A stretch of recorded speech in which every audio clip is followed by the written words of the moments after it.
Hi there, and welcome to Inspiring Salon Professionals, the podcast that helps you grow your business and your personal development too. This week we are talking with the lovely Sam Blake.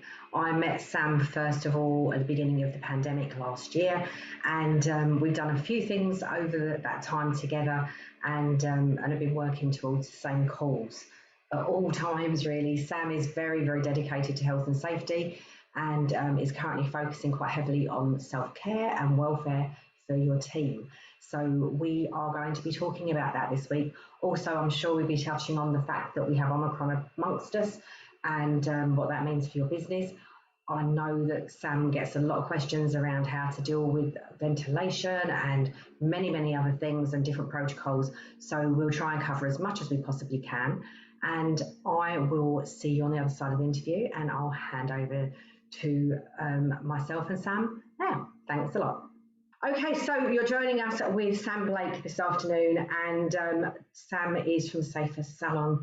She's a Safer Salon Geek and all sorts of things around health and safety nowadays. And as I said, Sam and I met last year, and I'm really pleased to have her on the podcast with me today. So Sam, would you like to give us a little introduction into your background and what it is you're actually doing now? Because I know you're sort of moving around a little bit on what you have been doing. Hi Sue, thanks for having me. First of all, this is the first time I've ever done a podcast. This is going to be interesting. Yes. So I'm Sam Blake. I'm the Safer Salon Geek. Geek being the operative word. I've been a geek throughout the whole of my career in our industry. 31 years this year, I'll say it quickly. Wow. I'm White Tights Brigade. So the old health and safety, because it's Christmas. Yeah. That was me from the Christmas beginning. decoration. I know. I should get a little tree. I've got a tree over there. Maybe I'll just get it and stick it on my shoulder. You just need some of them deal boppers. Comfortable when you're moving. Yeah. So yeah, I was Tedesco and SIBTRAC trained. I was one of the first years of the old MVQ. So health and safety was just what you did, and it was drummed into you. So I've had the most fantastic career as a therapist, manager, corporate, independent, little, large. Went into teaching, was teaching for 16 years, so I'm an IQA, assessor and all that malarkey, did course development, and I'm very much of you, as you've gathered, whatever I do, I will do it to the nth of my ability. So I could have gone and done an EBOSH level 3. That's not me. I'm there with me 3 years that I've got to do my level 6 NCRQ. Because I started my new book last year, and I still haven't finished even that. And you were going, I'm going to do my level 6. And I was like, oh yeah, okay. I'm not finishing it for you. And I hope you do finish it before. I am going to get my new bosh. I'm going to do it. I mean, I will say for me it is stop and start because of the C words. I'm reluctant to say that because I am the COVID woman, as we know. Yes. Which is not why I went into this. No. You know, the whole Passion 3 is about the whole ergonomic, your body mechanics, all because I had a car accident or two. That's the thing that kind of knocked me out of doing treatments and into teaching full time. But yeah, it's personal safety is a biggie for me, massive one, and the lone worker thing. And also sustainability, you know, being more greener in our industry and being very aware of that and aiming for that. So they're kind of my power 3.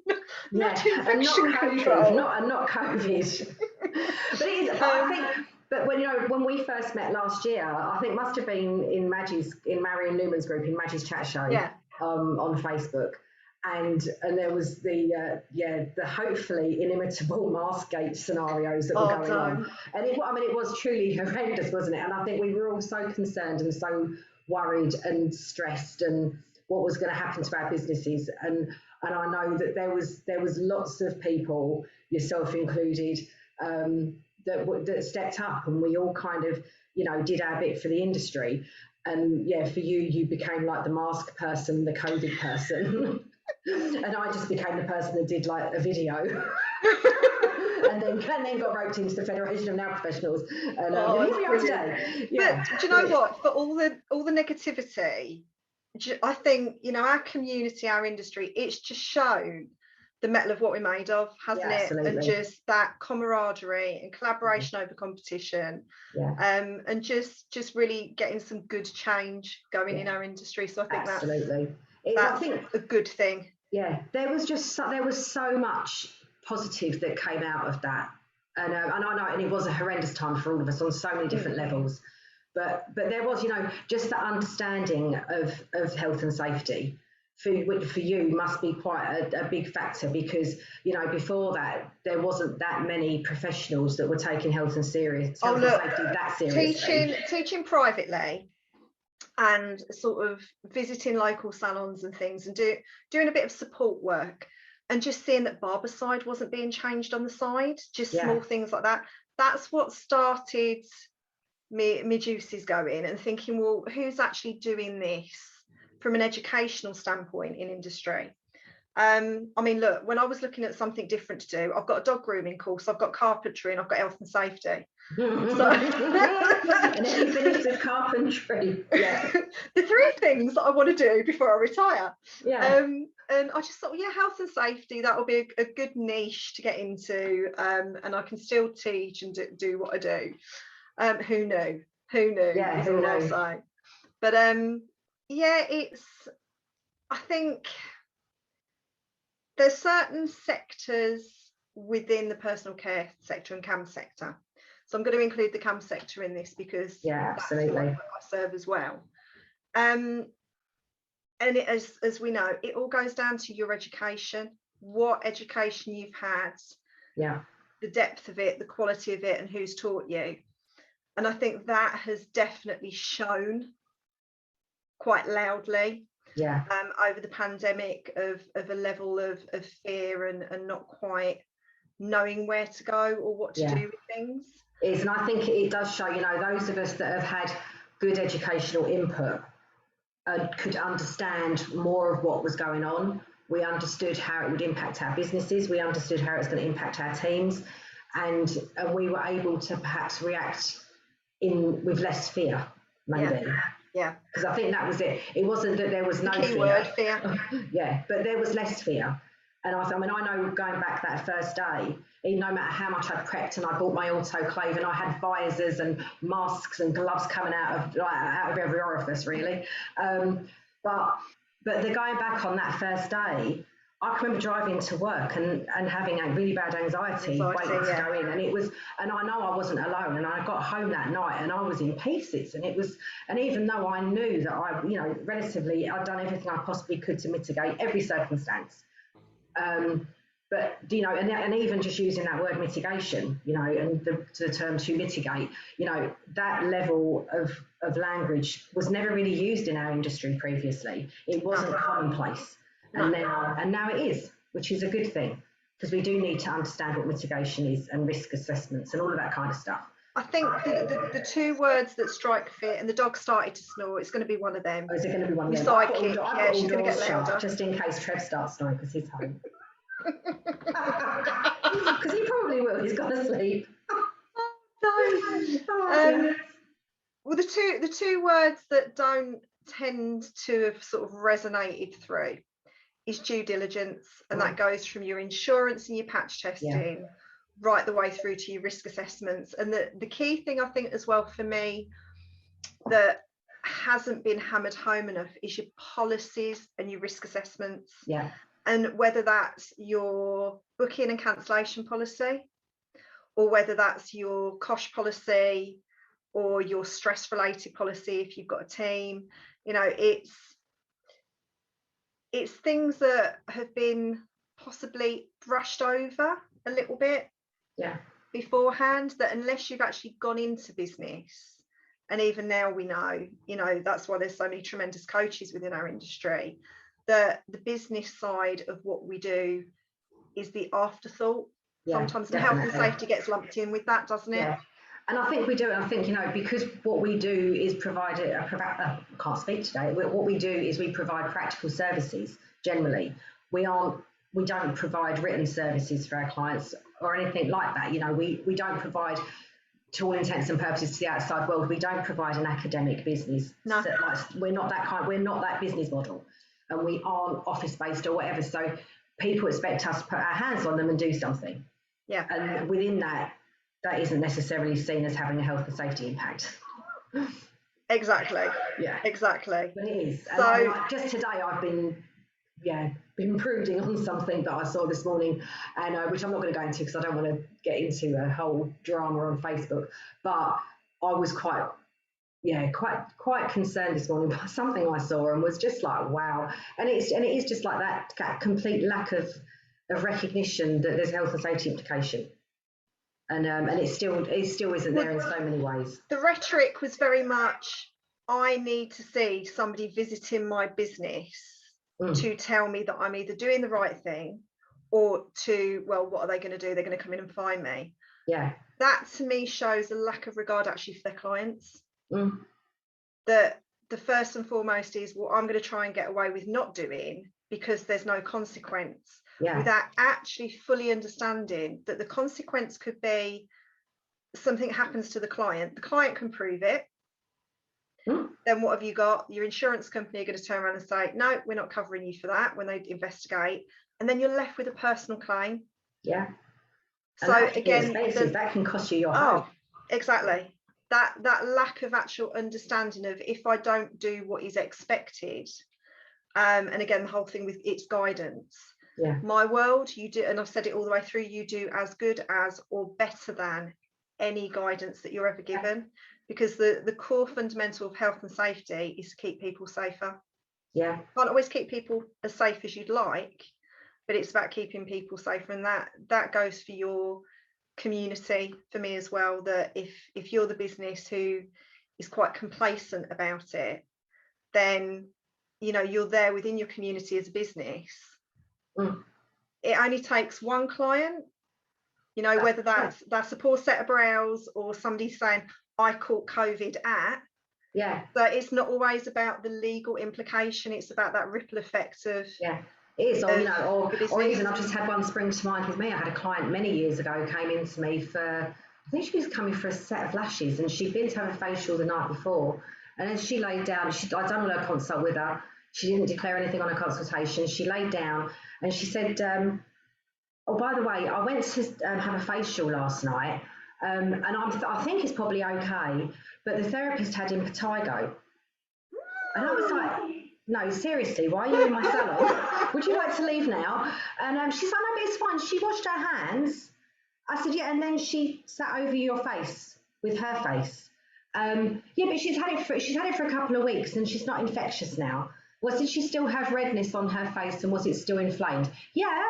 I'm like, okay, like if you can just sit up for me, please, because I'm not sitting anywhere near you now. And I looked at her face and she had a couple of very small marks on her face. And I said to her, I think you need to go home and you need to go and book an appointment with your GP, or you need to go and see a pharmacist because I think you might have impetigo. And if you'd now like to leave my premises. She was mortified. But the fact that thank goodness I caught that moment and I stopped her from having a treatment. But I don't know, if she hadn't have declared that to me at that point, I would not have known. And that other therapist had been practicing for something like 5 or 6 days following what she thought was the end of the contagious period. Yeah. And because she thought she knew better, she didn't want to lose the money, whatever it is, we all know that motivational driver. Yeah. Is a very difficult thing to manage. But anyway, but that was just such a classic case of someone not taking health and safety serious. It's the rule of 10, isn't it? That one client who's coming to you is going to go away and at some point tell 10 people. Yeah. And it's the ripple effect rather than it being, oh, I'm going to get fined. It's not about that. Yeah. It is about that. But that client could have, she actually had the hump with me, which I found really, because I wouldn't do her lashes for this wedding. But I was like, go buy some strips. I've got strips. You can buy some strips and apply them yourself. Goodbye. But I had to go and do a full clean down of my treatment room because she'd been on my couch. Yeah. So I had to do the rest of the time that she should have been there, I spent cleaning my room. Because I'm diligent at what I do. I've got a story for pretty much every scenario. Having been a practicing therapist, and I'm back in the day where you did lots. I mean, the one thing I flatly refused to go and train in was colonic hydrotherapy, let me tell you. But everything from, I don't know, we did allergy testing, right the way through to screening for diabetes and things, to then sort of take people on a path of body treatments. Yeah, I can remember a client coming in with her little child, and a little child coming into the treatment room, and I'm thinking, oh great, you know, back in the day when kids came into the treatment room with your wax pot, your glass bead sterilizer, I mean, we're going back, aren't we, that here? Yeah, just a bit. And I'm looking at the child and I'm thinking, oh, you're a bit spotty. And then, oh, it's okay, she's just getting over chicken pox. And I've got a whole afternoon of pregnancy massage and pregnancy treatments. Yeah. And this client, when I flatly refused, I took a step back, opened the door, was out the door, and I said, I'm really sorry, I can't treat you, you need to leave. You know, what I wasn't, you know, all of it. And I actually had to say to that client, I have 6 women in this afternoon at various stages of pregnancy. Are you going to be responsible for something that could happen to them? Do you want to be responsible?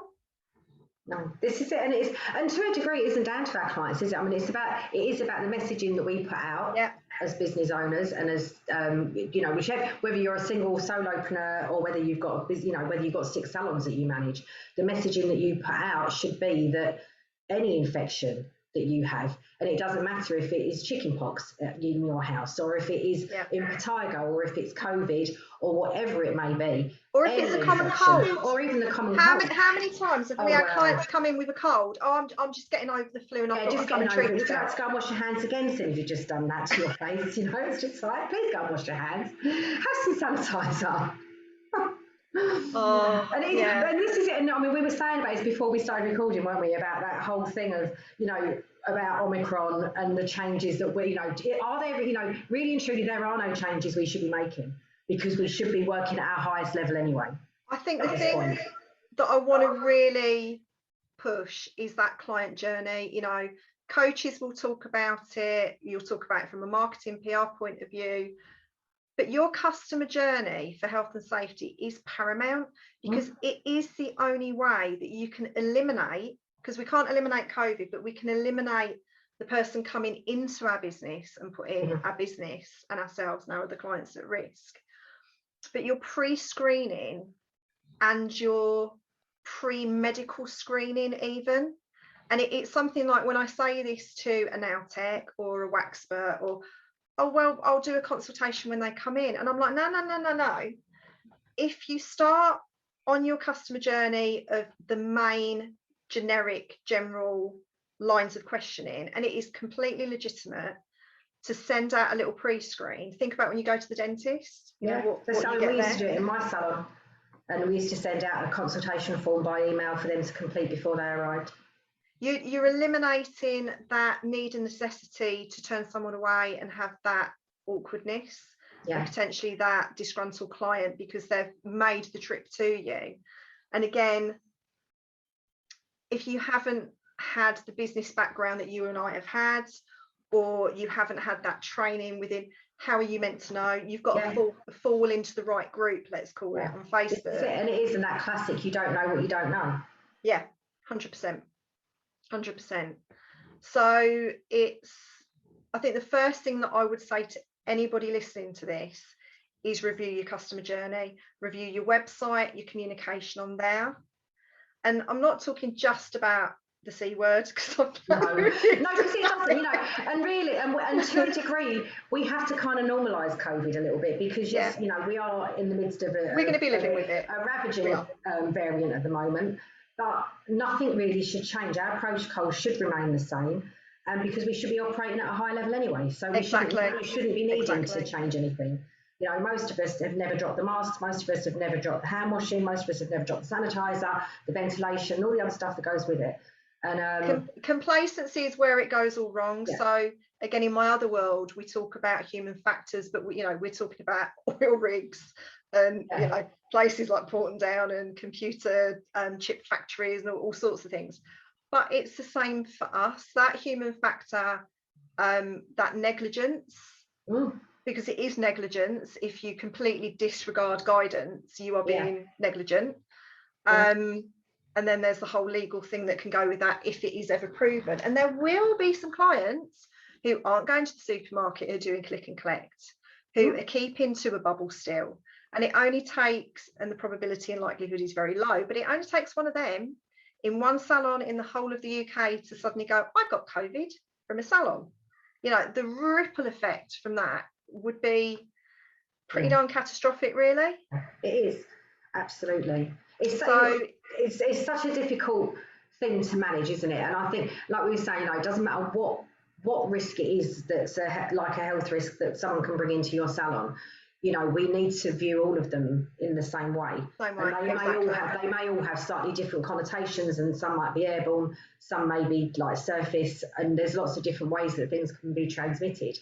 But equally, that means that, you know, you just need to have your A game there, don't you? Well, it's all the reason why we don't double dip into a wax pot. Yeah. You know, back in the day, it was all, I mean, I remember going to college and them talking about filtering hairs. I know, I'm so glad I missed that bit.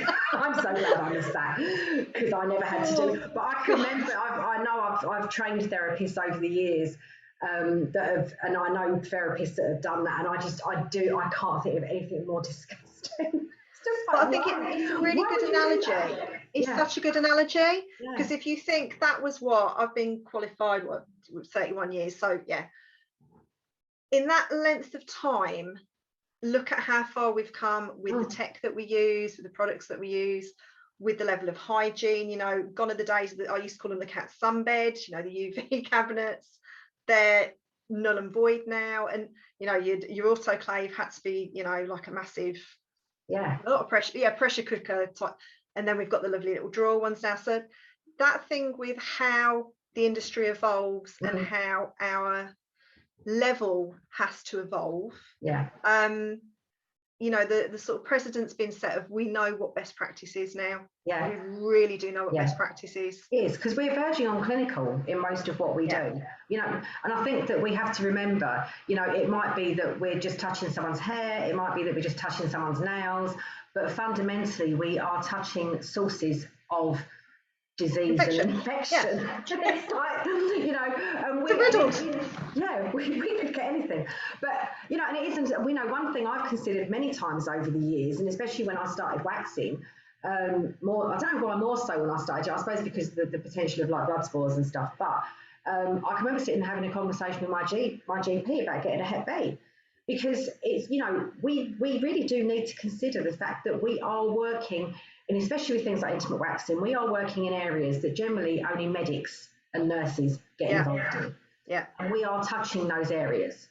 And whether that be in somebody's armpit or in their genital area or around their eyes or whatever it is, we work in areas that only doctors and nurses work in. Look, I will challenge anybody who's ever waxed any dingly danglies or mini moos on here, or bums or anything else, tops of legs, to think back and think, oh yeah, that was just a skin tag. I'm going to wax around that, because I bet you bottom dollar that there will be a high percentage of people listening to this who that wouldn't have been a skin tag, that would have been a genital wall. So it's that, and it'll be okay. It'll be okay. I worked with a guy many years ago who had a very big problem with genital walls. And I remember at the time, I was only about 21 and I wasn't in this industry, I was in insurance at the time. And yeah, I don't know how come I was made aware of it, but I was quite, oh my God, like does that actually even exist? But it took him months to get rid of them, and they're so contagious. Well, you don't ever get rid of HPV. HPV, it's like cold sore virus, it's within you, isn't it? So yeah, it's when you start digging, so we need to talk about digging and genital warts in the same. The what ifs and maybes. Yeah, it's it could potentially frighten a lot of people off of the industry. But I do think, you know, as well, it's like, you know, one of the things that I've been talking about in my career pathways thing that I was doing up until recently is about trying to get, you know, about people coming into industry to understand that we don't just paint nails and just do makeup and just make people's hair look pretty. That is not what we do. We fundamentally examine people's skin and do things to it in their nails or their hair. And so with that sometimes comes some less than pleasant experiences. Exactly. Talking of less than pleasant experiences, Where's this going? Oh, I'm going on to ventilation, but I'm going to give everybody a bit of a kind of challenge here of, you know, if you've got that diffuser, or I don't know, let's say we've all done it. We've all gone into the treatment room before we've taken the client in and passed wind, because it's the only bit of time that we've got to actually do it. Yeah. You get your spray out and you're spraying and you've got your aroma zone and everything else going. You're thinking, oh, just ventilate the room, right? Yeah. My point is, if you've got that room, I told you I'll get onto ventilation one by one. Yeah, that's what I'm with you, so I'm with you. But health and safety doesn't mean that you're just stoic. No, it doesn't. Health and safety can be fun. Oh, look, I'm the one, when I was teaching, I used to go and get a packet of cards from Anne Summers just before we had Ofsteading, get me banana stickers out that I used to give to the kids, and I'd stick them over bits and pieces and hide them in people's work. So that's what we're dealing with here. I'm an absolute nightmare. Smile, and you need a smile at work. Yeah. Anyway, come on then.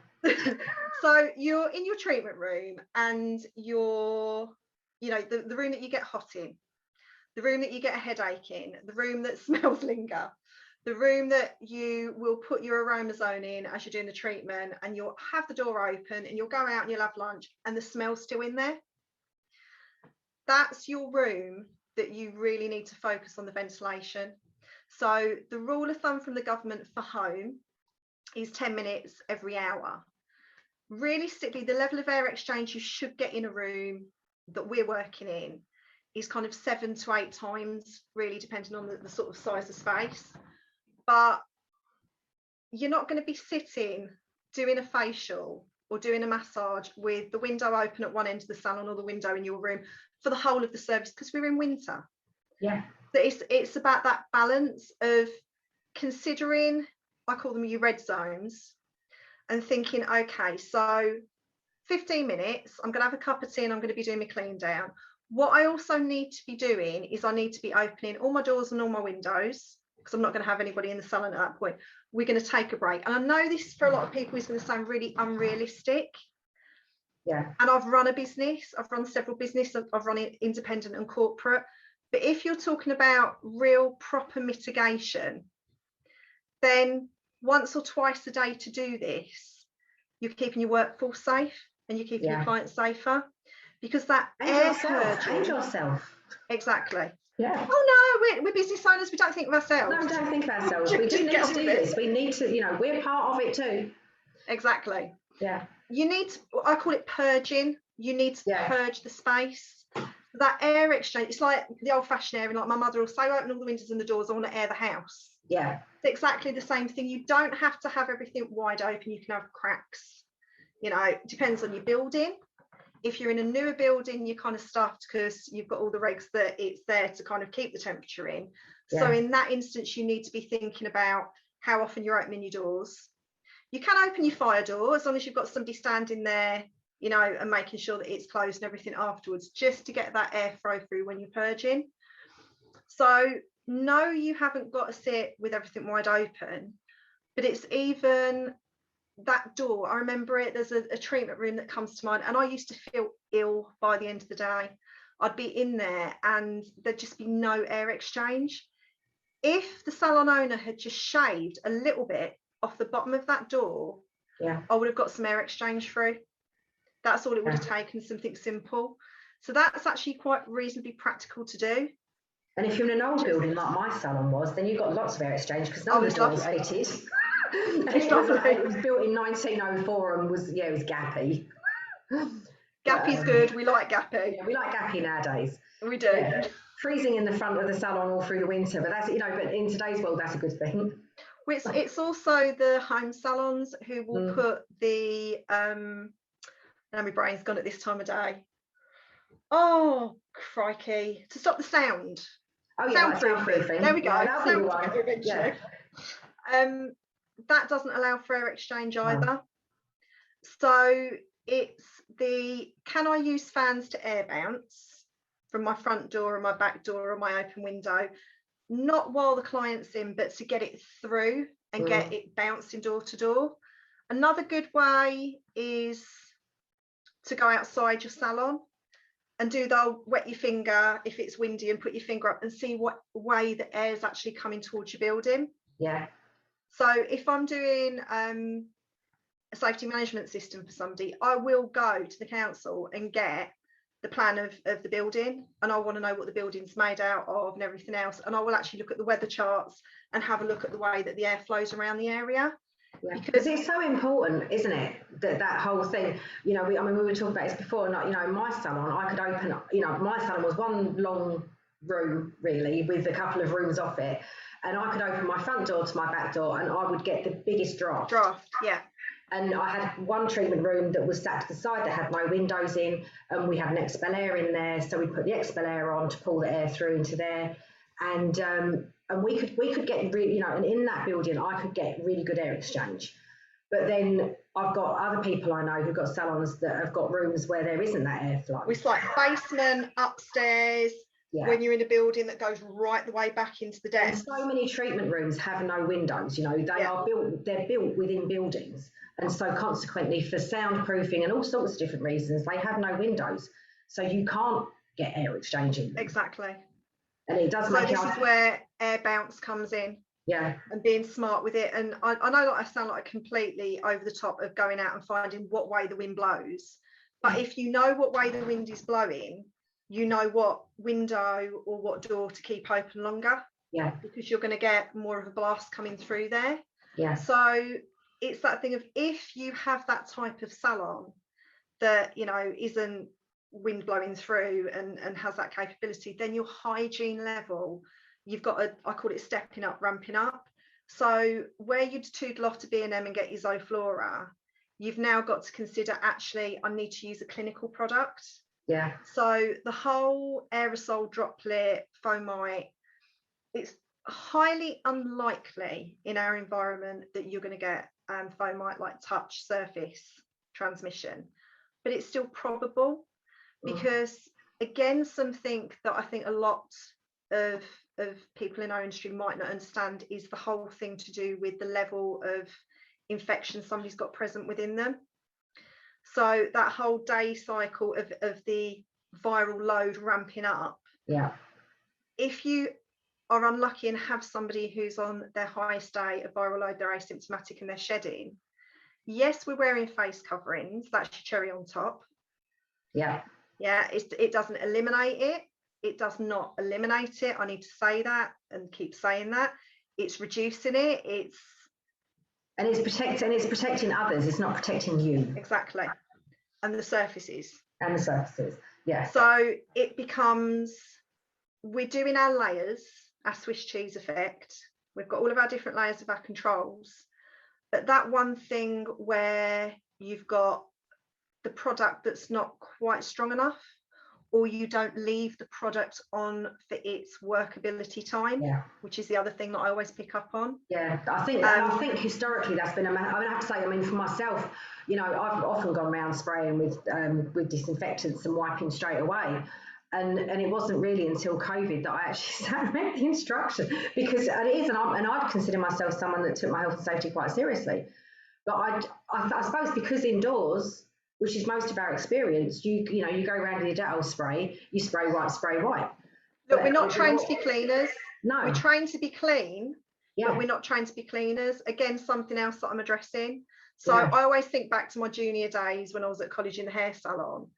I'd never picked a broom up in my life. My mother did everything for me. You know, so it's that kind of like... Did you push the broom forwards though? Say again? Did you push the broom forwards? I've had so many juniors do that over the years, and it's like, why are you doing that?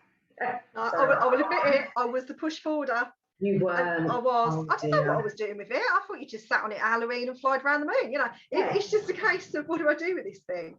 So again, it's a learned behaviour that if you haven't seen clean, or you haven't been taught how to actually use different colour cloths, you know, how many salons are using the same cloths to clean their bathroom and their kitchen? Oh, it's all right, it's been through the wash. No. No. Colour code your cloths. It's that, how clean is clean? So you think that you're clean. Yeah. Or you're relying on people who may not have, and we've all had it, the same level as clean as what you've got, but then have you invested the time in them to actually repeatedly, because it is a learned behaviour, showing somebody how to clean something properly? Can't just rely on you know how to do it, because we go back to you don't know what you don't know. And it is, and it goes back to that pushing the broom forward thing. I mean, I'm sure, you know, there's points when pushing a broom forward is useful, but for most, because some people do push a broom forward, but generally, you know, if you haven't been shown that, I mean, I've had young girls in my salon that didn't know how to wash a cuppa. They literally didn't know how to use washing up liquid, and it's like how? But you know, so literally you've got to teach them life skills. And that is not uncommon in our industry. No. To try and get them to understand that actually you spray that, and dependent on the disinfectant or the sanitizer or whatever method of cleaning you're using, that could be 1 minute, 2 minutes, 5 minutes, or instant. Do you know what I'm going to even bring in there? Again, going back to my teaching days, because at one time in my life, one of the things that I specialised in was dyslexia, and anybody who was on the spectrum, and helping people to access our world. Again, it's another thing that I'm very, very passionate about. More disabled people, for example, within our industry. But there's that reliance, and I'll never forget it. When I was at college, one of my mates was severely dyslexic, and we were in hairdressing, and she's phenomenal. And she has stood there and molten browned this lady's waist length hair, right? And we've all at one point gone over and had she permed with neutralizer and neutralized with perm, because she couldn't read the bottle properly. And when you're in a state of anxiety because you're trying to get somebody's hair right, so there's that element within our industry that you may have staff members who won't disclose that they may even be illiterate. You know, and it's that thing of how does that person then know what the contact time is on a bottle? And also, you know, as one thing that I've become aware of more so with a friend of mine who's got a salon, and they had an issue with a reasonable percentage of their staff. I think out of about 7 staff, they had 3 that couldn't tell the time properly. You know, and even factors like that come into it, because if you know, if it says 2 minutes and you're looking at a clock on the wall that's got hands rather than a digital clock, can you actually tell? Because obviously a digital clock's easier to read because it's numbers, and if you can read the numbers, then that's okay. But if you're looking at hands and you've never been shown how to do that, or you've never understood it for whatever reason there may be, or Roman numerals, even down to Roman numerals. This is it. I mean, there's so many factors, isn't there, that put obstacles in the way of perfecting. It's human factors. This is the example of human factors. And then the complacency of how you take your mask off. Because it's that touching the front of it, and then we go into the touch control. I know. I was watching someone the other day, and he was touching. What was he doing? He was doing something, and I was just thinking, I cannot possibly touch what he's just touched, because he literally got his mask and he pulled, and he got both sides and pulled it up, and then did this, and was there. Honestly, he must have touched it about 10 times in about 20 seconds. And then went to do something with food or so. I can't think what it was now. And I remember physically recoiling from what this man was doing, because he's just got no idea that he's just contaminated everything. So nowadays, it's, again, we talk in my world about likelihood and probability, but it's not eliminated. So that person fiddly diddling with their mask while they're blow drying hair because the mask isn't fitting, because they've not kind of been educated on how to make it fit properly. And this is when the government talking our guidance about training, it's not just about the systems of controls, it's about the implementation and how to. So I'm hoping moving forward it's something that I will address with the stuff that I've got planned. It was. I mean, I did. You know, when we went back last summer, and I did little videos and stuff for my just explaining how to put a mask on, how to like twist or knot the sides, and, you know, how to pre-tailor it. So, you know, wash your hands, pre-tailor it, you know, put your pinch in, you know, sort your knots out, or, you know, make sure you use a twist or 2 twists if you don't want to knot it, and all that kind of stuff. And make sure, and I tried to enforce that with all my clients. And some of them didn't like being knotted because it made it too tight for them.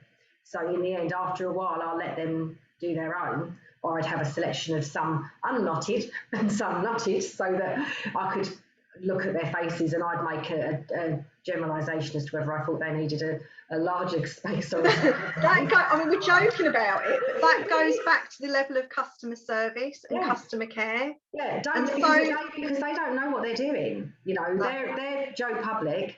You know, we've had a level of education, and I could just remember watching, I don't know if you saw it, there was an American nurse who was a client of an American nail tech who did this amazing donning and doffing video. And I learned so much. And so I just sort of like try to educate all my clients with how that works. So after a couple of months, I did let them manage, and I stopped controlling it quite so much. Control freak. Yeah. Yeah. It's even with, like, where I go and get my hair done, I'll wear my mask going in, but I'm given the option of a black type 2 mask that when my hair colour's going on, do I want to swap it over? Yeah. And it's just the simple things like that that again set, I think, the different standards apart. Because a lot of my clients couldn't understand why I wouldn't let them wear a face covering, and why I was providing them with a type 2R. And it's like, well, because I know it's clean because I've just got it out of the box with clean hands, and it's gone into a sealed box for you to open when you get here. You know, and it's all those silly things, you know. So I think a lot of people thought I was a bit mad. And I used to have this in between clients, I'd be there like making these boxes up, so that had like their own file and their face mask, had all these bits in that were just for them. But that takes me back, Sue, to, you know, and again with all Adam, I used to have a client who used to go horse riding before she used to come in for a bikini wax. Oh, so God, I always used to do my little area. client care pack for her that she just thought was standard for everybody else. But, you know, one of the questions that we used to ask was, are you coming straight from work? Then we'd have the care pack out, you know, all just little things that make the client feel safer, cleaner, cared for. Yeah. So whereas it always used to be cleaner and cared for, it's now safer, cleaner, cared for. Yeah. And that I was the worst client. I literally changed my hairdressing salon over the pandemic because I could see it wasn't right, and I knew if I went in there and they did my hair perfectly and it was brilliant and I loved it. But for me, that level, because of the ripple effect within my close family and what was going on with my close family at the time, I knew if I didn't feel safe and I didn't feel like it was clean and that they were doing over and above what the guidance said, taking aside what I do for a living, that there would be that fear factor for me of what if this is the place where, which is, I think, has settled down for the majority of people, and complacency's kind of kicked in. Yeah, it is. And now I think it's on the rise again, isn't it? So I know I've got an appointment next week with a friend of mine to get a service done, and already I'm just like, oh my, because I've cancelled all my social engagements because I want my Christmas to happen, and I've got this appointment now, and I'm like, oh my God. But it's like, no, just stop overthinking it, because I know she has the same level of protocols that I do. So it's about communicating that. This now is the right time to redo your video. You know, dress up as Christmas elves, sugar plum fairies, whatever it is you want to do to soften it for your clients. Yeah. But go through, this is what we're still doing, because that way you are going to win your clients. Yeah. You're going to win and new I think, clients. You know, clients, I feel so sorry for hospitality this week. I mean, the restaurant we were due to go to on Saturday night probably just lost about £1,000 from our table that we were going to be on with all our friends. But I can't take a chance. And I know I'm not alone in that. And I know there's hundreds and thousands of people that are cancelling it. And I have to say, I don't know that we're getting it across our industry currently. I think we've done such an amazing job of proving to people that we are safe, that will safeguard us. But if you can get back onto your Facebook or your Instagram and just do something to let your clients know that you are still operating at the highest standard, and that you still have mitigated all of their risks as far as I really felt there was when I was on School Run, I can't remember what radio station it was on, but they were doing a phone in, and a hair and beauty salon owner phoned up, and they had lost in the past few weeks 200 bookings. Wow. That's a lot. But my first default was, why? How good's your marketing? Why? Yeah, why? What's your marketing like? What's your messaging like? You know, we go back to know, like, trust, don't we? All those fundamental basics of business, transfer it into your health, include your health and safety in it. Yeah. Because it is a PR exercise at the end of the day. And it is a public relations exercise. And especially in these times, you know, your clients need to know that you are the safest place that they can possibly be to have their treatments. It's also, let's talk about reasonable adjustment, because I think that brings us nicely onto reasonable adjustment. I'm going to drop a nobody else knows this, but I've made a connection with somebody who works in equality and diversity. Exclusive. And we are going to work on that. And I've breaking my heart on Maggie's chat with the therapists, the solopreneurs. I'll always have the solopreneurs back, always. You know, I am one. I've been one with Little Spa, and I caught week before my bloody wedding. Seriously, Sue, I went and did a party, and I got norovirus. Nice. And the family knew that the kid had norovirus. So I've got a real thing about keeping our solopreneurs safer. Helped me lose me few pounds, but my God, I was ill. And it's that I am clinically vulnerable myself, and my clients coming in, and the fear of I can't reasonably, practically turn them away. So I'm going to do some real deep diving, get some education put together for our industry that is legally legitimate, that takes you through the steps of everything that you need to have in place to legitimately turn that person away, so you yourself know it's the stress of the comeback. I know you can turn that person away. I can help you put that policy in place, turn that person away. But the fear factor, because you're this solo and it's your income and it's your world and it's your life and your passion, that fear that I saw, I needed to do something about that. It's a massive problem, isn't it? And it's why some people worked illegally through the lockdown, because of that fear of no income. But that's another whole ball game. But that thing of like that, and we're seeing it across so many forums, and especially now that this is ramping up again, of like, how do I turn people down? And you can, because if your risk assessment protects you and says that that you've got to protect your team, you've got to protect the other clients, and whatever status it may be, whether you've got vulnerable workers, and even do I put I've got a therapist that's not been vaccinated, or they haven't done this, and can they be on reception? Can I force them to be on reception? There's so many. I mean, we could talk for hours about this, Sam. We have talked for hours about this previously, and but it is. There's so many different things, and if you can put something in place that gives people a legitimate way to we go back to the customer journey.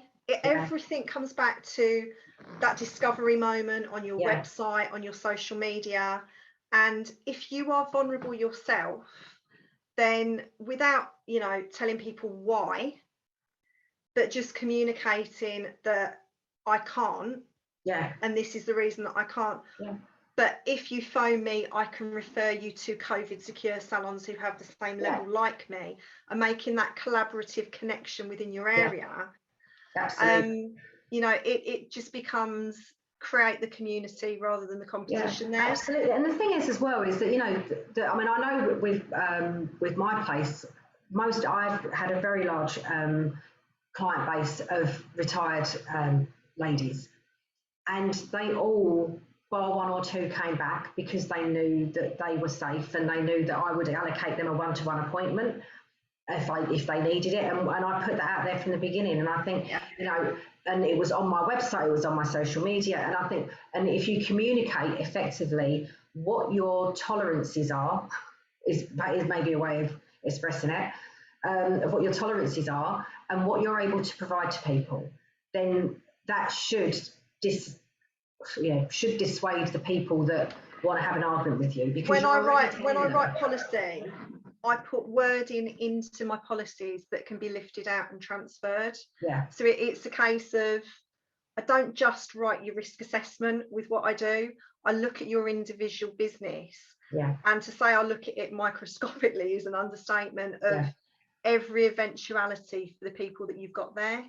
And that's the difference between your bog standard off of the HSE and somebody who is health and safety trained. Yeah, the HSE website has got, it's a font of information. It's tremendous. But you've got to interpret that. And I think that's part of that problem. And it is, and I think what you do, Sam, is you're with the knowledge that you're gaining from your level 6 is that you can interpret that and put it into a real working scenario for people in our industry that the health and safety brigade on the HSE don't actually do. No document to do that. Yeah, no document, wherever your document comes from, can actually, unless you've got that within you. And I'm very much an analyst anyway. This is what I do, and why I've sort of taught the way that I've taught in the past, that I just have a certain way of thinking and looking at things. So again, if I can kind of transpose that in a way to people without continually being the COVID woman, but from how you're caring for yourself and your team. Yeah. So again, we go back to the solopreneurs, there's been a load of support out there. But it still makes me think, who's sitting there in their car just about to go into somebody's house who hasn't maybe done enough checks on that house? And I'm not just talking about COVID, I'm talking about lone working, and it's. I think we should do, because my sister was a Susie Lampley involved in that organisation for education and stuff, and she underwent all their training, and she came into my college and kind of gave us all. I'm smiling. I know. I've got something brewing. I'm a great advocate for parking under street lights, reversing into spaces, and doing all that stuff, because my sister drummed it into my head, and she came in and she had a chat with all of us when I was qualifying as a holistic therapist years ago. And she sat and talked to us all and just explained how to work safely, because we were all going to be doing mobile or doing that kind of thing, or working from our own homes at that point. And it's something that I've factored into everything, even in the salon when there's a couple of us there, but we had like lone working policies, and I think maybe we'll come back and we'll do another episode all about lone working and personal safety. Definitely. Because it's such a huge thing especially for solopreneurs, but also for salon owners as well. It cuts across. There's bits of it that cuts across every area of our industry. So we will come back and do that. We do that in the new year. Yeah. But anyway, we should probably think about wrapping up soon, because we've been on for 50 minutes or so already. So what? Keep going on. I know, but this is a problem. I know whenever we have a conversation, it just goes on because we both like a chat. What are you going to be doing in the new year, and how can people get in touch and connect with you? Well, most salons could probably really benefit from your safety management systems. So I've been doing safety management systems all the way through, but my heart has always been education, and I can't not teach. I don't like not having that person-to-person input. So it's taken a while around everything else, but I'm setting up 2 memberships, one for salon, one for solopreneurs. Brilliant. The core of it is very, very similar, but with different nuances that are very much tailored for individual needs. So I can't compete with big boys, and I'm not going to, but what I can do is strip it back and educate you and your team to deliver with the health and safety mind. I've got a business background, but I'm not going to really go into that. I refer to people like yourself, like Carl, like Phil and Ryan and Holly. I'm not even started on my journey yet. One day. Yeah. That's what I mean about collaboration over competition, that there are so many good business coaches, but if I'm there on the ground doing something and I notice something, I'm like a matchmaker. I'll always say, "Oh, do you know about so and so? Or have you seen so and so?" That's just Eskimo carrots that I always used to sell.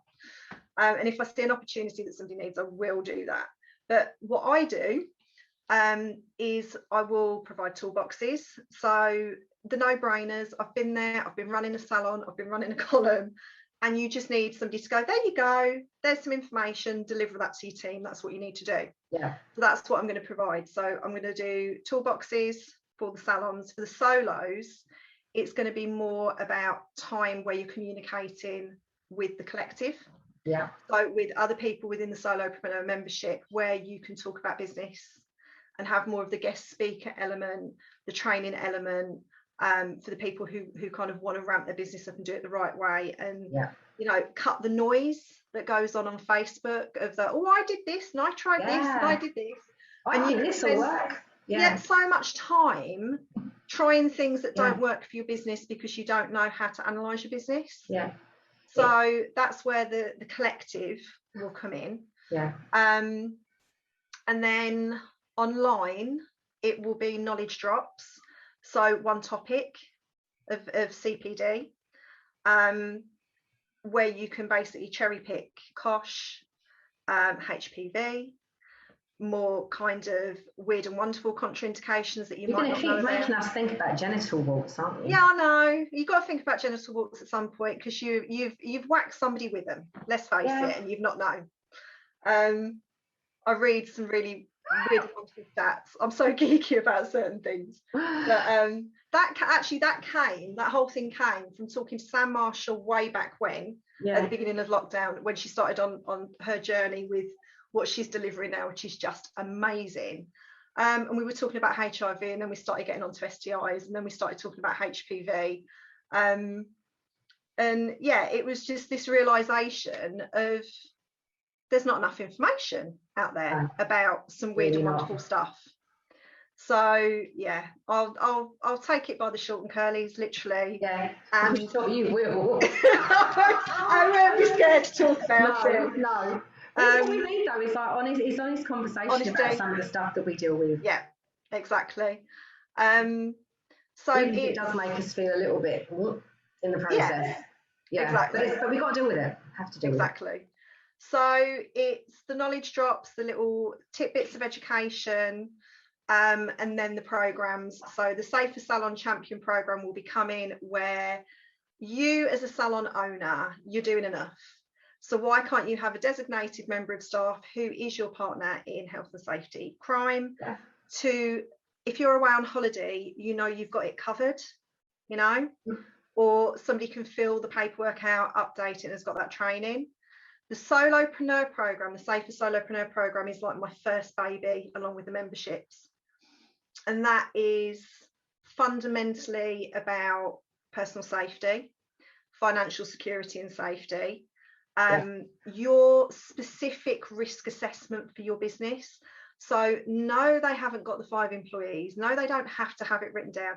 But we go back to due diligence. And if you have an insurance claim, so for me, I'm kind of like the cuddle. It's okay. I've padded you up well enough that if something happens, you know that you've got that little barrier, that you haven't got to have this blind panic. And just getting people to think about it, because, you know, as soon as you go on the HC website and you see that you don't need to have a risk assessment unless you have 5 employees or more, you know, it drops thousands and thousands of businesses out of responsibility. And in actual fact, we still need to be responsible within our sector. And it goes back to, I call it your gold standard service. Yeah. So if you're preaching good customer service, you've got to include your health and safety in that. Yeah, absolutely. So I think that's quite a good note to finish on. Absolutely. I know. And we haven't even covered self-care, Sam.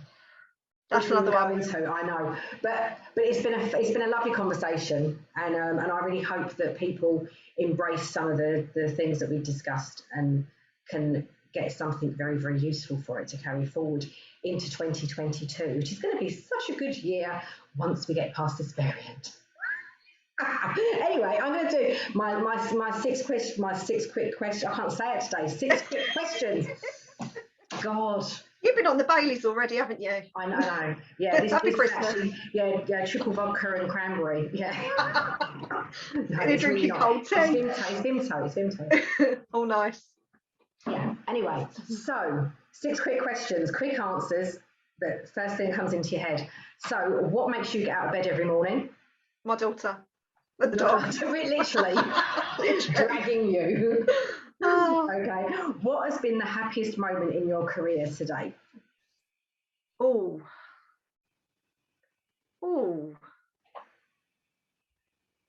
That would have to be when I was at Farnborough Tech and the team, we dragged the department from a failing 4 to a 2 and then a 1 in a very short space of time. Brilliant. And as a collective, I would say that's my proudest moment. Yeah. Oh, that's a nice one. Knowing what we were delivering to the students. Yeah. Was exceptional. Yeah. Oh, that's good. So, what is the best piece of advice that you have been given? And did you listen or did you have to learn the hard way? Oh, that's a self-care one, and I had to learn the hard way. Yeah. So, yeah, we'll get a bit deep. I had work-related stress, so I have suffered with work-related stress that took me off work. And that was, I wouldn't listen to taking some time out for myself. So, no, fine. When that switches, boy, does it switch. Yeah. So the best bit of advice was take time for yourself. Yeah. And I learned the hard way to listen to it. Yeah. I think so many of us do in this industry, massively. 100%. We're all about our clients, all about people pleasing. Yeah. And we come way down the list. We need to please our own people first. Okay, if there's one thing you could change in your career, what would it be? I didn't take a job on a cruise ship. Oh, I know, and thank you so much for that lovely recommendation. Oh, my beautiful ex-student Sam. I was really wishing I'd done a cruise because I did. And when I was saying to her as well, when we did that interview, and I watched my neighbour who was a lot older than me. I'll say probably about 5 years older, but she felt a lot older at the time, and she went off to work in Bermuda. And that was one of the things that inspired me to want to get into this industry, because I wanted to go and live in Bermuda too. and I still have never been to Bermuda. And look, I know they have spiders that are about that big, which is a dinner plate size for those in the podcast, because you won't be able to see the video. And it terrified me, and it did make me think maybe I don't want Bermuda, but I just want to live somewhere like it that doesn't have spiders. That was the other advice that I should have taken, of it's only for a short space of time within your life.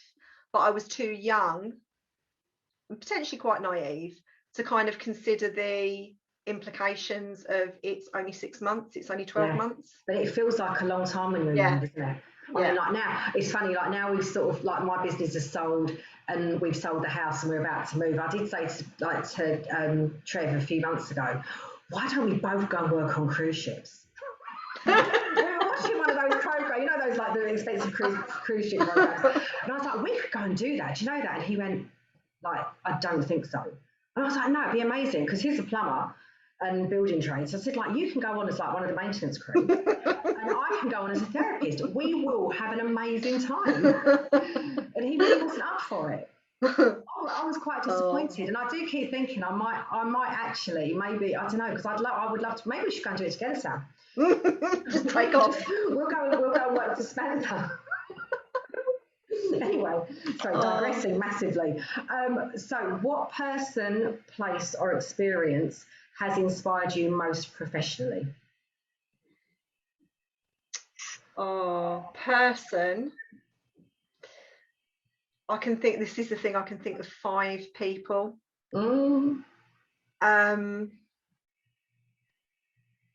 That's a really difficult question.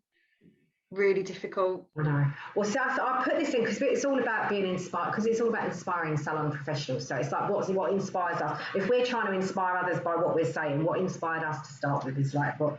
I think teaching, if I take the teaching element and not the salon element, what inspired me to teach was sitting when I was at college with my friend who had dyslexia and teaching her all the anatomy and physiology systems, and the librarian walking past, because we used to go in every day and I used to help her for a little bit every day, and the librarian walking past and turning around and looking at me and saying, you should teach. And it was a seed that was planted that stayed with me all the way through.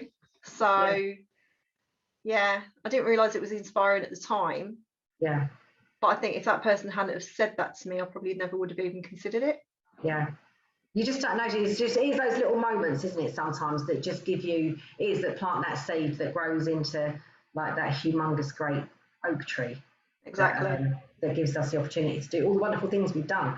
Okay, so last question, and I really hope you've got a good answer for this one. With your experience, you should have. What is the best treatment you've ever had, and where did you have it? Oh, You must have. You've been around the block a bit. I have the best. My favourite treatment was always a spa envelopments to do and to have, because it was a whole out of body experience, and it goes back to that level of service that you weren't left. Yeah. The therapist's hands were always touching you. So that and singing bowls. I found sound therapy late, and again, that's another, if I knew then what I know now, I would have 100% taken up restorative yoga in my 20s. Yeah. And gone and just taken that time out to learn to breathe. Yeah. Simply learn to breathe. Yeah, that's a massive, massive thing. And I know from experience of teaching and watching my staff go through training and still not understand the breath, and watching them try and do massage while they're going and just not breathing, and how important that breath is. So maybe we should leave it there, because that's a really nice note to leave it on. All about the breath. And if you just stay there, and we'll finish the recording. And thank you so much for coming on, Sam. And it's been a pleasure, as always, talking to you. And there's just so many things to talk about. And Sam will come back next year, and we'll do a whole podcast all about lone working. And maybe we just do a couple. We'll just have a little session of like Sam and Sue show. Chat session, cover and chat. I know, yeah. Questions went out the window today, didn't they? Really. I did. But, yeah. So anyway, thank you very much, Sam. And and I will be loading this up, and it will be live very soon. Thanks for having me, Sue. Appreciate it.